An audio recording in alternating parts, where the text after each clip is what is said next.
What's going on, guys? How y'all doing? So yesterday was the final day of Contingency Contract number 0. And like I said, right before the event started, we were going to be doing this video. So this video is going over the event as a whole, my positives, negatives, how prepared was I, how far did I get? And of course, I want to hear from you guys. How far did you guys get? Did you get that risk 18 on the permanent map? Did you get all your risk 8s on the dailies?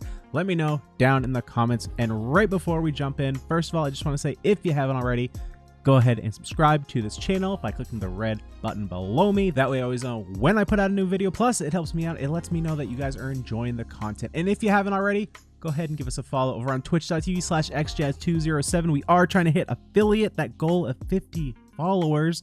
I got some plans coming when we do hit that number. So if you want to help us out a little bit, go over there, give us a quick follow. But that's all I got here for the intro. Let's roll over to our full screen setup. Now, as we're talking here, I'm going to be rolling my Risk 22 clear. I did get this last night on stream. It took me quite a while, honestly. I was literally like about to sign off, and then I looked at the time and was like, oh, this is up tonight. I need to keep going. So I didn't get the Risk 24 that I wanted to. Before this all started, I did say that I thought my account was ready for Risk 24, and honestly, I think it was. I was just like a little bit short. One of the things that I wasn't prepared for is the strategy I ended up using, as you'll see on screen, ended up using Spectre. Now, I think if my Spectre was M2 or M3, I would have been fine. Really what it was, she did enough damage, but at the end, there's a guy with a shield that comes out that she needs to stop. And in order for her to not die, she needs to proc her skill real fast. Now, I didn't have the amount of time to get her to M2. I did have the amount of time to get her to M1 on the final day. And that was actually what I needed to get through the early game. So I think had we gone up to Risk 24, I could have gotten it with that. And it probably would have taken me a little more time, honestly. And that's one of my big issues with this Contingency Contract. Not this one in particular, but Contingency Contract as a whole. Part of the reason that these take so long to get high risk is that they are very, very, very RNG based. So if you remember in the first Contingency Contract, you had your cluster there at the bottom that you just shoved all your units. You had your arts guards. That was all fine. Getting the, the correct units in there, that was important to figure out. But once you figured that out, then you had to rely on Feeder on your right side, dodging the samurai hits. And if she didn't dodge, she died and you had to restart the level, okay? But now we have 2 levels of RNG, right? The first real challenge in terms of high risk on this Contingency Contract was how to get out of the early game. Because once you start beefing up your enemies, it's really hard to get a Vanguard down so you can start building up your DP, and then you might start leaking, and it got kind of messy. So once you figured that out, and that was a little challenging, once you figured that out, placing your defenders in the top left corner, it was not difficult at all. You throw a high-level Saria, you throw a high-level Hoshiguma, and then before the spider risk, you could take either Neural or Neon, but once the spiders come in, you had to take Neon. So now you have the heat pipes, which, trigger randomly, so now you have random damage, but you also have the fact that Hoshiguma needs to dodge. If she does not dodge, you do not beat the level. So, now not only do we have like just Feeder needs to dodge, we have Hoshiguma needs to dodge, and your heat pipes have to hit at the correct time. So, I am not a fan of these levels really relying on RNG. So, because like we can pump up the difficulty all we want. By the end of the week, when I was ready to do Risk 22, I knew what the strat was. Now there was a little bit of timing, as you'll see, like with Silver Ash, it's not exactly frame specific, but you want to get them down as early as possible. Same thing with Spectre. There's times you want to get her down as early as possible. But once you get the strategy down, you're good. But if the RNG doesn't line up your way, you're screwed. So what I would like to see in the future is different types of difficulties. So something kind of like Annihilation, where Annihilation is a good example.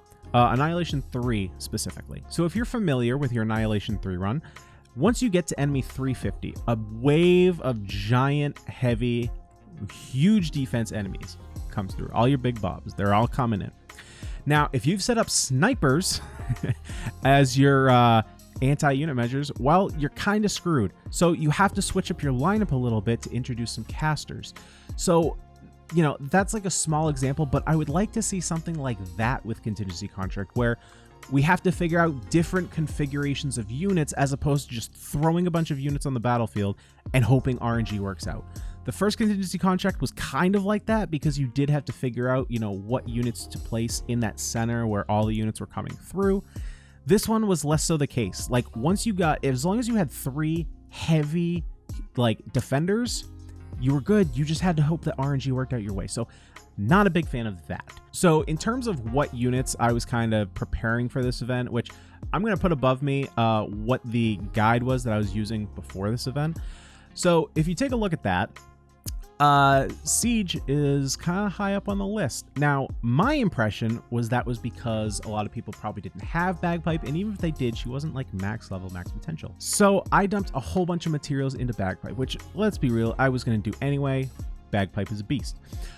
But that's why I was thinking people were using Siege. So once I started looking up strategies, seeing people were using Siege, I was like, I'll just throw Bagpipe in there. Turns out there's a reason that they were using Siege. First of all, Siege has higher defense, especially with her talent. It boosts up her defense. Plus the fact that she can burst gain you DP a lot faster than Bagpipe can, especially if you M3 her.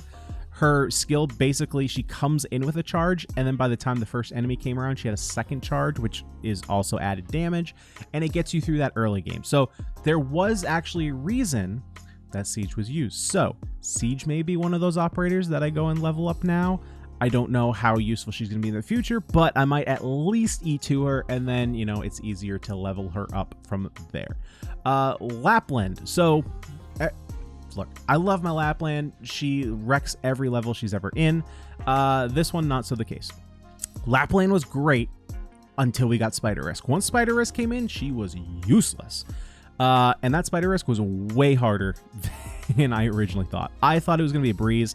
I forgot about the fact that the attack boost also applies to their explosions. And those explosions are not very nice. So there are ways to get around them, especially since you can't silence them with Lapland. That's why it was a lot more difficult. That was a lot harder than I thought it was going to be. And as we talked about earlier, Hoshiguma, kind of a must. Like, if you don't have Hoshiguma, you were, I think, kind of screwed. Like, you know, her skill adding extra defense, plus her being able to dodge, it took a little bit of the weight off Saria. So, you know, I'm very happy that I E2 level 90, M3, like, all of that stuff for Hoshiguma. I do wish that I had a little bit of potential in her for the added dodge. At the end of the week, I did end up actually rolling a couple times on the standard banner to try and get a Hoshiguma potential. Didn't work out. We ended up getting the Risk 22 without it, but that extra dodge would have helped a lot. And lastly, if you haven't already, this Contingency Contract should show that Feeder is MVP when it comes to events, okay? If you haven't leveled up a Feeder, level up your Feeder. Feeder is queen. She is a beast. She carries these events on her back. Feeder's great. I am very happy that I leveled up my Feeder. Now, with all that boring talk about my experience out of the way, I want to go over a little bit overall. How was this event overall? The good and the bad. I already talked about the bad. The bad was the whole RNG thing. Not a fan of how these Contingency Contracts basically rely on RNG going your way. It's not fun. It's not hard. It's just annoying, right? But there is a lot of good that came out of this event. First thing that is good is, of course, the rewards. The rewards are super easy to get. Bibik, easy to get, and a great unit for new players or free-to-play players. It's a great place to start. Materials, they are very generous with materials, and you can choose how you want to unlock them. I like stores like this where you can purchase whatever you want. It's not like a tiered reward shop where you rack up points and then they give you certain things. Like, if I want to spend all my money on tier 3 rocks, let me spend it on tier 3 rocks. If I want to skip the D32 steel, if you do, you're a little nuts. Let me be able to do that. Like, don't force feed me, a skin that I don't want. Like, on my free-to-play account, I did not get that skin. On my main, you bet I did. But if that's something that you don't want to waste those rewards on, don't waste them on that. And that's why I love these Contingency Contract stores. Also, super bonus, I loved that the daily rotation maps were not just 2 maps. They were, I believe, 7 maps on a rotation, so you play each map twice. That was very nice.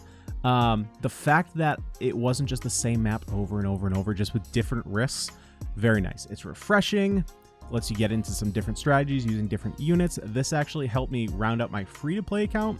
My free-to-play account was not very leveled up, but as certain levels started coming in, I would level up different units, and it kind of gave me a reason to round up my free-to-play account. So that was very nice. And that leads me perfectly into my last point, that Contingency Contract is the most well-balanced event, separate from the RNG. For players specifically, for new players and old, Contingency Contract continues to just be absolutely stellar in terms of how good it is for both new and old players. So for your old players, you're gonna just like crank through the daily maps. I know I did. I didn't have to think about those maps. But once you get to the permanent maps, you can cruise through the early risks, get all your risks unlocked, and then you can just bash your head against the wall trying to get high risk. But if you're a newer player, like those daily rotational maps, there is a lot of challenge there, but it's not impossible. So my free-to-play account, I've only had it for about a month, and I haven't dumped 0 into refreshes, or sorry, I have dumped 0 into refreshes, but I was able to clear usually at least risk 6 on all the dailies. I did get to 8 quite a few times, but really 6 is like the prime spot, right? Because I think you only got like an extra 30 or 40 reward points if you go from 6 to 8. 6 is where like your really high rewards end. And so I really don't think it's that difficult to get to risk 6. And so on my free play, like I cleared the shop on my free to play account, plus I got Babik, fully potential Babik. So, you know, it's really not that hard to get a ton of reward points if you just start it. And that's why Contingency Contract is so good. There's stuff for new players, there's stuff for old players, there's stuff for people right in the middle. And it's just a good time. You get 2 weeks of some solid Arknights content, and now we'll see what comes out now. It's going to be kind of a lull.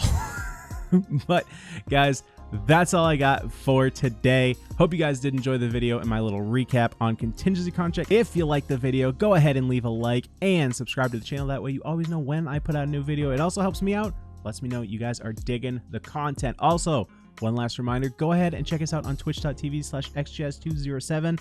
Like I said, we are trying to hit that affiliate goal, 50 followers. We're about, well, we are exactly 2/5 of the way there at 20 followers. But we have some rewards in mind. But first, we got to break down that wall to affiliate. And then I can do some fun stuff for you guys so you guys can have more fun in the chat over there. Lastly, if you want to, go ahead and follow my Twitter. I always post when I put in a new video from here. I go live on Twitch. Or if you want just some sweet old updates, whatever, about my life, about what I'm doing, go ahead and follow me over there. But that's all we got for today's video, guys. I do hope you did enjoy, and I'll see you guys in the next one. Peace.